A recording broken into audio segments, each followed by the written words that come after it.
Hello, नमस्कार दोस्तों। आप लोग देख रहे हैं pride group of education YouTube channel, जिसके अंदर जो टॉपिक चल रहा है हमारा मैकेनिकल प्रॉपर्टीज ऑफ फ्लूइड, और इसके अंदर एक कंसेप्ट है हाइड्रोस्टैटिक्स पैराडॉक्स। इसके ऊपर थोड़ा सा चर्चा करेंगे, डिस्कशंस करेंगे क्या होता है पैराडॉक्स। पैराडॉक्स का मतलब होता है पहली, हाइड्रोस्टैटिक्स का मतलब होता है हाइड्रो मतलब लिक्विड या वाटर, स्टैटिक का मतलब होता है एक जगह रुकना, राइट। अब ये जो डायग्राम आप लोगों के सामने दिख रही है, ये जो इंस्ट्रूमेंट है, ठीक है, ये जो स्ट्रक्चर है, इस स्ट्रक्चर को अगर आप ठीक से देखते हो, अगर आपको क्वेश्चन पूछूं कि भाई मैं अगर यहाँ से एक तरफ से लिक्विड फिल कर रहा हूँ ए बी सी डी, चारों पार्ट्स के अंदर ये लिक्विड फिल हो चुका है। अब मैं ये क्वेश्चन पूछा कि भाई इसके अंदर सबसे ज़्यादा प्रेशर कहाँ है, तो आप लोग सीधा बोलोगे कि सर सबसे ज़्यादा प्रेशर इस बॉटम वाले पार्ट पे है, राइट। आप बोलोगे कि सर यहाँ सबसे ज़्यादा प्रेशर है, ठीक है।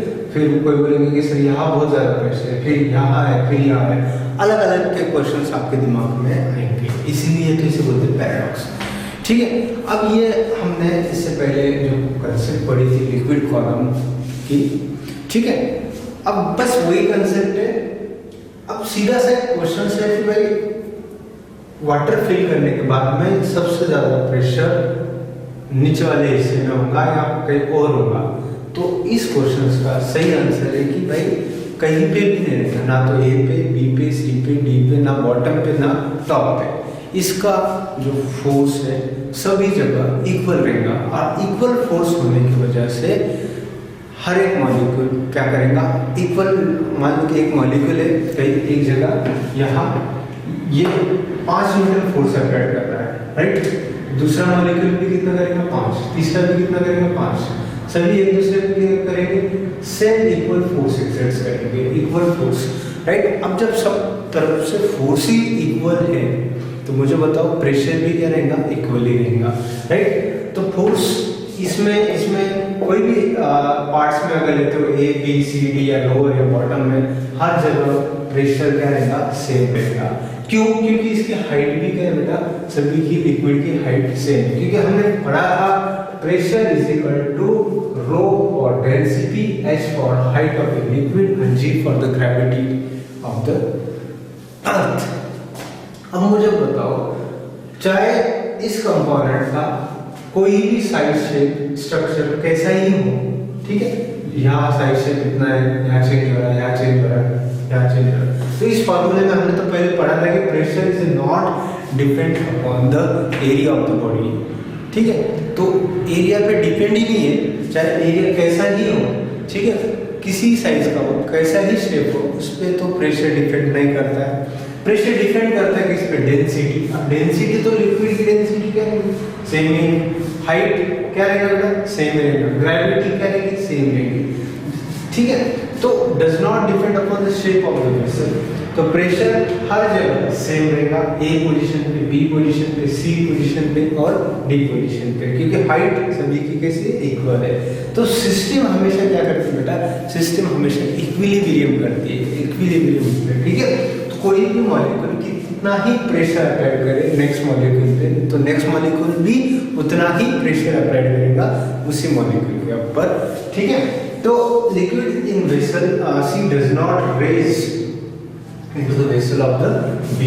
अगर इनका हम कंपेयर करते तो ऐसा कुछ होने वाला नहीं है, ठीक है। सिमिलर फोर्स अप्लाई हो रहा है हर जगह, सिमिलर फोर्स अप्लाई हो रहा है, तो परफेक्ट फोर्स स्ट्रक्चर पे हर एक मॉलिक्यूल पे अप्लाई हो रहा है। अब B अगर स्ट्रक्चर लेते हैं, B का इसी के ऊपर है ये, इसके बारे में अगर मैं स्टडी करूँ तो इसके आउटर लेयर पे एक तरीके का फोर्स एक्सर्ट हो रहा है, ठीक है। जो फोर्स एक्सर्ट हो रहा है, force exert against the liquid, ठीक है। इसका मतलब क्या होगा, force against the liquid. Liquid का जो आउटर सरफेस है, लिक्विड पे जो सरफेस है, उस पर फोर्स एक्सर्ट हो रहा है। अब ये फोर्स क्या कर रहा है, फोर्स इज अप्लाइड, ये जो फोर्स एक्सर्ट हो रहा है is perpendicular to the wall of the vessel, wall of the vessel. अब कोई भी पॉइंट, हर एक पॉइंट परपेंडिकुलर फोर्स अप्लाइड हो रहा है, हर एक पॉइंट कहीं पे भी ले लो, ए बी सी डी कोई भी ले लो, E F G H I, कितने सारे मॉलिक्यूल, हर एक मॉलिक्यूल जो है कंटेनर का, हर कंटेनर के हर एक पार्ट्स में फोर्स अप्लाई हो रहा है, ठीक है। और वो फोर्स भी कैसे भेजा, किस डायरेक्शन में, परपेंडिकुलर, ठीक है। अब जब परपेंडिकुलर फोर्स अप्लाई हुआ तो वो रिजॉल्व करेगा, ठीक है। तो force resolve into the two parts, एक है वर्टिकल कंपोनेंट और एक है हॉरिजॉन्टल कंपोनेंट। तो वर्टिकल कंपोनेंट हमेशा अपवर्ड डायरेक्शन शो करेगा, बोले तो वेट, और horizontal component downward force, downward direction में अप्लाई करेगा। तो मुझे आशा है कि बच्चों ये कंसेप्ट आप लोगों को समझ में आए होंगी। हाइड्रोस्टैटिक पैराडॉक्स का मतलब क्या होता है, चाहे बॉडी कैसी ही हो, कैसा ही साइज हो, कैसा ही शेप हो, अगर लिक्विड सेम है, height of the liquid same है, तो हर बॉडी के हर पार्ट में इक्वल फोर्स एक्सर्ट होगा।